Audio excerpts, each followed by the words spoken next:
Well, here we are once again, and we're getting ready for this year's cruising.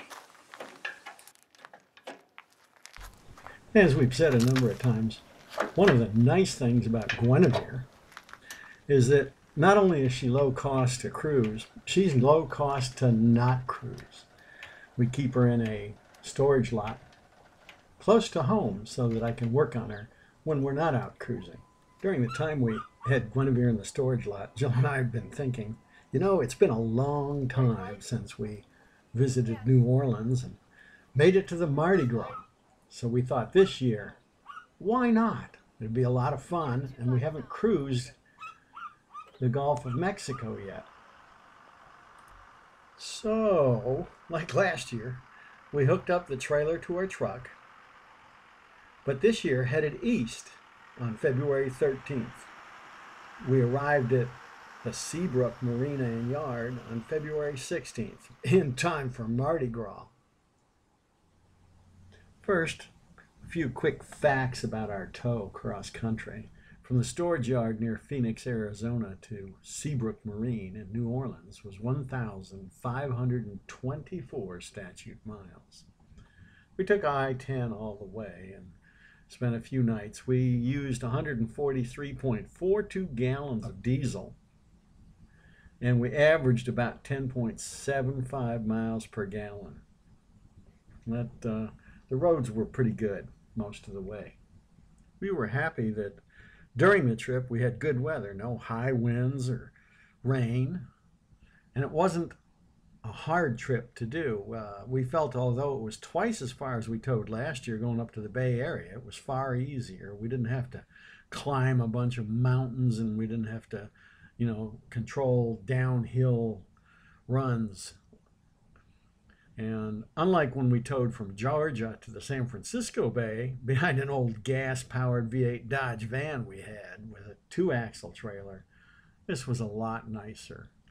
Here's a photo Charlie Jones of SV Tahani took of us in Houston when we stopped in there. I met him online some years ago, and he drove up from Galveston to see us. Once we arrived at Seabrook, we were pretty happy. They looked at us and said, "Well, you're such a small boat. We'll just put you in the shed. That way you can work on the boat even if it starts to rain." And indeed, it rained while we were there, but being in the shed, it was nice and cozy. During our time at Seabrook Marina, we began to call this a magic marina.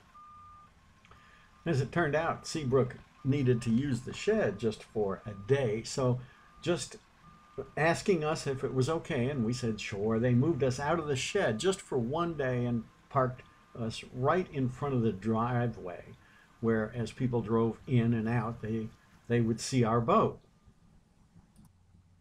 As it turned out, on that day and that day only, Gordon and Susie from the SV Spirit from the Sea of Cortez happened to pull into the driveway looking at boats and recognized Guinevere and stopped there to see us. It was amazing. We haven't seen them in a number of years. Once they moved us out of the shed and into the yard, we could get started on doing some of the larger projects we had to do, like raising the mast. We were thrilled that Wilson Fry and Ward Lutz managed to drive in and help us raise the mast. So, during the days, we worked on getting the boat ready for the water, but in the evening, what fun we've been having. Our son Brandon came to visit, and we've been looking at the sights and enjoying the wonderful food.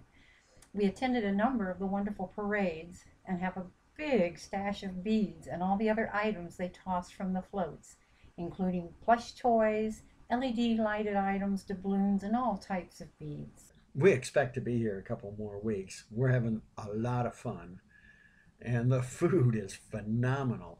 Every time we go to the office and start talking about leaving, they let us know about the festival or the fair or the jazz session that's coming up in a day or two that we can't miss. We've got to stay for. One last little tidbit. Chica, our North Sea size Rottweiler, seems to be loving being back aboard the boat again.